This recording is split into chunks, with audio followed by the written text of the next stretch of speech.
कहानी शुरू होती है एडमम से, जो एक जीव विज्ञानी है। उसका काम है पेड़ पौधों को और फंगस पर रिसर्च करना। वह अपनी पत्नी और छोटे बेटे के साथ एक दूर दराज के आयरिश गांव में बने घर में रहने आता है। एडमम को सरकार ने भेजा है और पता सके कि कौन से पेड़ काटने चाहिए और कौन से नहीं। अगली सुबह एडमम नई खिड़की खरीदने अपने बेटे को लेकर जाता है तो वह खिड़की बनाने का सामान लेकर अपने बेटे के साथ घर लौट पड़ता है। तभी कोलम फिराता है और कहता है, मैंने तुम्हें समझाया था कि तुम्हें यहाँ से चले जाना चाहिए। एडमम की पत्नी कहती है उसके पति आएंगे तो वह उनसे बात करने के लिए भेज देगी।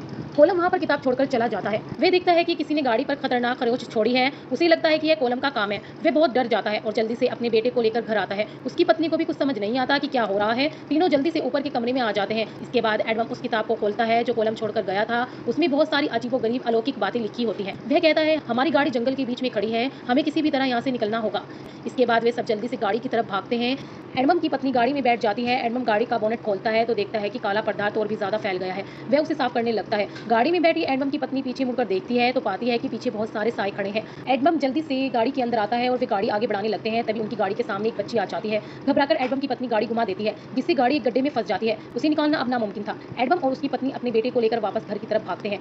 एडमम अब दरवाजे के छेद से बाहर झांकने लगता है। तभी एक हैलो उसकी आंख पर हमला करके उसे जख्मी कर देता है। एडमम अपने बेटे की और पत्नी को ऊपर छिपा देता है। वे जानता है कि सुबह तक उसे किसी भी तरह अपने परिवार को बचाना है, क्योंकि उजाला होते ही सारे हैलो चले जाएंगे। वह तय करता है कि सबसे पहले जनरेटर ऑन करेगा ताकि रोशनी से ये जीव दूर भाग जाए। एडमम जनरेटर ऑन कर देता है, जिससे लाइट आ जाती है और सभी हैलो वहां से चले जाते हैं। अब चूंकि एडमम संक्रमित हो चुका था तो वह धीरे धीरे एक हैलो प्राणी में बदलने लगता है। इसके बाद वह अपनी पत्नी के साथ मिलकर खिड़कियों पर लगी लोहे की रोडों को वापस लगाता है, लेकिन पहले से ही एक हैलो अंदर था जो उसके बेटे को उठाकर ऊपर अटारी में ले गया। एडमम जब अपने बेटे को बचाने के लिए अटारी में जाता है तो वह हैलो एडमम पर हमला कर देता है।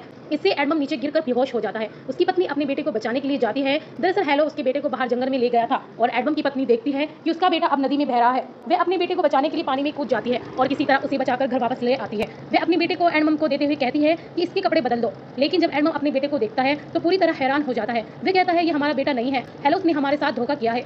एडमम बच्चे के सिर के पास एक कील रखते हुए कहता है, मुझे अपना असली चेहरा दिखाओ, लेकिन तभी उसकी पत्नी उस पर हमला कर देती है तो वह उसे धक्का दे देता है और तभी वह बच्चा अपने असली रूम में आ जाता है। लेकिन उसकी इस रूम को सिर्फ एडमम ही देख सकता है। उसकी पत्नी को अभी भी लग रहा होता है कि एडमम संक्रमित है, इसलिए वह यह सब कह रहा है। वह अपने पति को छोड़कर अपने बच्चों को लेकर सीधा कोलम के घर पहुंच जाती है। वह कोलम से मदद मांगती है, लेकिन कोलम बंदूक लेकर उस पर तान देता है। वह कहता है, तुम यहाँ से चली जाओ, क्योंकि वह जानता था कि उन दोनों में से कोई भी संक्रमित हो सकता है और वे उसी भी संक्रमित कर सकते हैं। वहीं दूसरी तरफ हमने एडमम को देखा जब तभी उसे एक बच्चे की रोने की आवाज आती है और वह उसका पीछा करते हुए घने जंगल में एक गुफा के अंदर चला जाता है। यहाँ पर बहुत सारे बच्चे होते हैं और कोलम की बेटी भी, जो अब खुद भी एक हैलो थी, उसके हाथ में एडमम का बेटा होता है। यहाँ पर जितने भी हैलोस हैं वे उस पर हमला करना चाहते थे, लेकिन एडमम के पास आग की मशाल थी तो वह उसके करीब नहीं आ पा रहे थे। वहीं दूसरी तरफ एडमम की पत्नी को दिखाया गया जो अपने बेटे को लेकर जंगल में भाग रही थी। उसके आसपास बहुत सारे हैलोस थे और उसके पास जो कैमरा था वे उसके फ्लैश को बार बार जलाकर उन्हें खुद से दूर रख रही थी।